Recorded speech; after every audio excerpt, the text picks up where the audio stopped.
Bonjour, la dernière fois je vous ai pris la tête avec un quiz sur de la musique classique. L'avant-dernière fois je vous ai pris la tête avec un extrait de musique classique. L'avant-avant-dernière fois je vous ai pris la tête avec de la musique classique. Aujourd'hui, tout naturellement, je vais vous prendre la tête avec du jazz. Enfin, du jazz rock. Enfin, du jazz rock funk. Enfin, du jazz rock funk electric. Ok, je sors. Ready to go? 1, 2, 3, 4!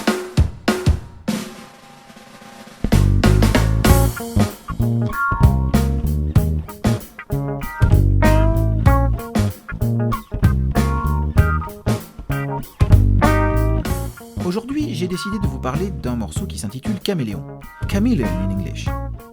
C'est un morceau qui a été composé par un certain Herbie Hancock. Herbie Hancock, né le 12 avril 1940, il a juste 80 ans depuis 2 jours. Happy birthday to you, happy birthday to you. Ok, je sors. Herbie Hancock, disais-je, est un pianiste et claviériste afro-américain qui fait ses premières armes en jouant avec le grand Miles Davis, le célèbre trompettiste de jazz.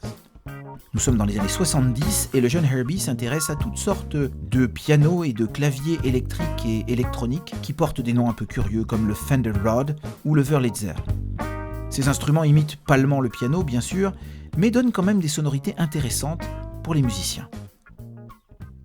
En 1973, Herbie Hancock vole déjà de ses propres ailes depuis plusieurs années. I believe I can fly.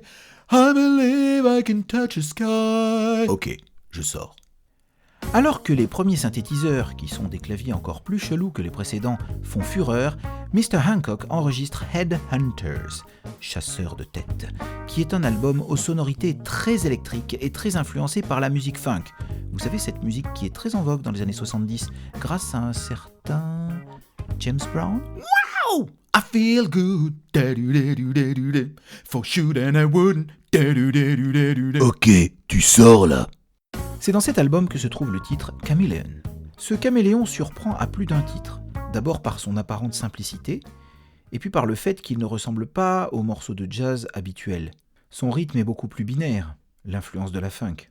Le morceau est construit par accumulation. Plusieurs parties sont superposées, des parties relativement simples et plutôt répétitives, qui, mises l'une sur l'autre, vont finir par former un morceau.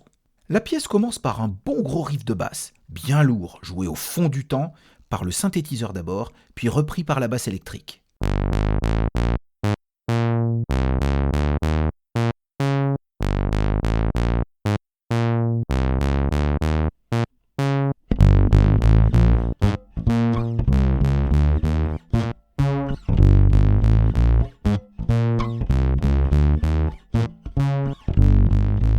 Par-dessus se rajoute une bonne batterie bien binaire, bien lourde, bien au fond du temps.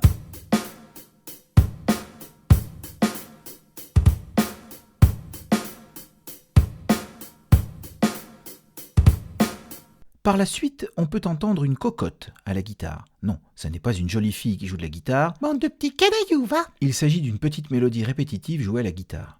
D'ailleurs, entre parenthèses, les guitaristes qui jouent la cocotte, ils ont une patience, ils jouent la même chose pendant 3, 5, 10, 15, 25 minutes, et il paraît qu'il y a des spécialistes de la cocotte, des guitaristes qu'on appelle uniquement pour venir faire un bout de cocotte sur un bout d'album, parce qu'ils sont trop forts.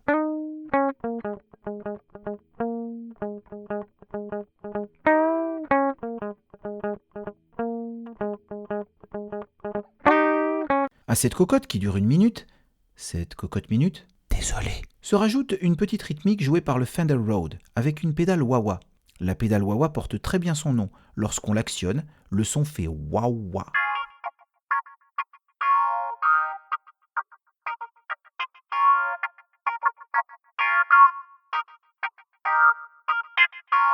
Maintenant, écoutez comme la rythmique se met en place. La basse d'abord.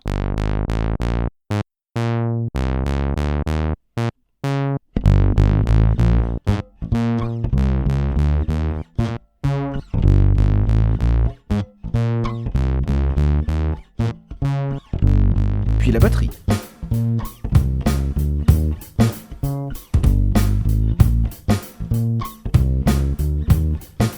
Puis la guitare et sa cocotte.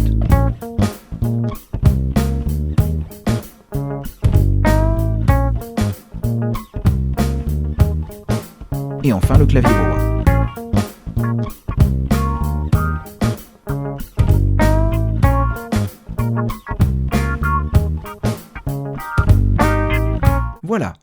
reste plus qu'à rajouter une petite mélodie, simple, de 4 mesures, construite à partir d'une gamme pentatonique, c'est-à-dire une gamme à 5 tons.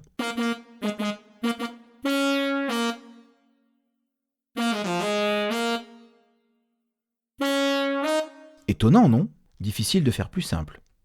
Cette mélodie pentatonique n'est pas sans rappeler le blues, la première musique jouée par les Afro-Américains. Une fois le thème joué plusieurs fois, il ne reste plus aux musiciens qu'à s'exprimer à travers des solos, des improvisations.